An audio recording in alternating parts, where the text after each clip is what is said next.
हमारे प्रधानमंत्री मोदी जी ने इस साल 15 अगस्त को स्वतंत्रता दिवस के अवसर पर अपने भाषण में भारत को एक यंग कंट्री कहकर संबोधित किया और कहा कि हमारे युवाओं के सामने बहुत सारी अपॉर्चुनिटीज़ हैं।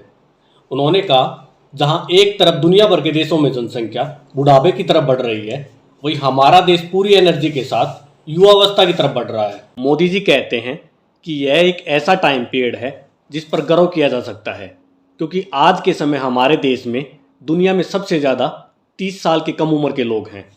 मोदी जी आगे कहते हैं कि आज मैं अपने देश के युवाओं को बताना चाहूँगा कि वो बहुत भाग्यशाली हैं, क्योंकि ऐसा अवसर मुश्किल से ही प्राप्त होता है जैसा कि हमारे देश के युवाओं को मिल रहा है।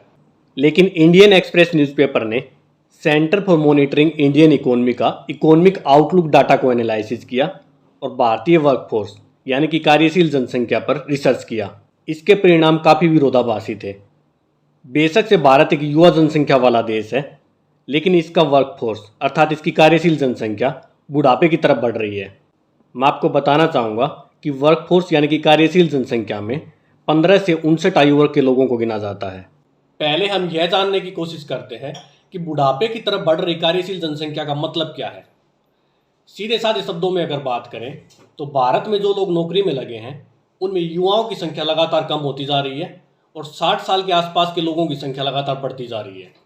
Centre for monitoring Indian economy के आंकड़ों के अनुसार युवा वो लोग हैं जो 15 से 25 वर्ष की आयु के बीच हैं, लेकिन हमारे प्रधानमंत्री ने 30 वर्ष से कम आयु के लोगों को युवा कहा है। तो इस प्रकार हम हमारे वर्कफोर्स को 3 ग्रुप में बांट सकते हैं। पहले ग्रुप में 15 से 30 वर्ष की आयु के लोग आते हैं, दूसरे ग्रुप में 30 से 45 वर्ष की आयु वर्ग के, जबकि तीसरे ग्रुप में वो लोग आते हैं जिनकी आयु 45 वर्ष से ज़्यादा है। पहले ग्रुप में यानी कि 15 से 30 वर्ष की आयु के लोग 2016-17 में भारत के वर्कफोर्स अथवा कार्यबल का 25% था, जो कि अब कम होकर 17% रह गया है।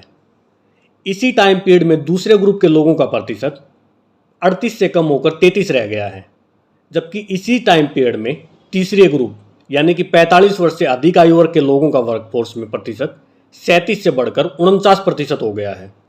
पिछले 7 सालों में हमारे देश के वर्कफोर्स में 45 वर्ष के आयु वर्ग के लोगों की संख्या 1/3 से बढ़कर वर्तमान में लगभग आधी हो गई है। अगर नंबर में बात करें तो पिछले 7 वर्षों में हमारे देश के वर्कफोर्स में जहां 15 से 30 वर्ष की आयु के युवाओं की संख्या 10.5 करोड़ से घटकर 7 करोड़ हो गई है, तो वहीं 45 वर्ष से अधिक आयु वर्ग के लोगों की संख्या 15 करोड़ से बढ़कर 20 करोड़ हो गई है।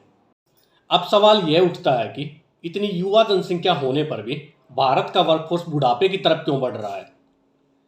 बेशक से हमारे देश के युवाओं की संख्या लगातार बढ़ती जा रही है, बावजूद इसके वो जॉब मार्केट से बाहर होते जा रहे हैं।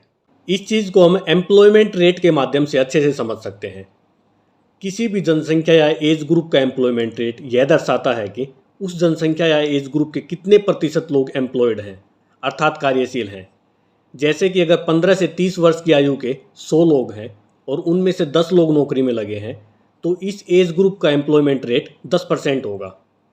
जहां एक तरफ पिछले 7 सालों में हमारे देश के युवाओं की जनसंख्या 35.5 करोड़ से बढ़कर 38 करोड़ हो गई है, वहीं दूसरी तरफ वर्कफोर्स में इनकी संख्या 10.5 करोड़ से घटकर 7 करोड़ रह गई है। इन पिछले 7 सालों में हमारे देश के युवाओं का एम्प्लॉयमेंट रेट 29% से कम होकर सिर्फ 19% रह गया है।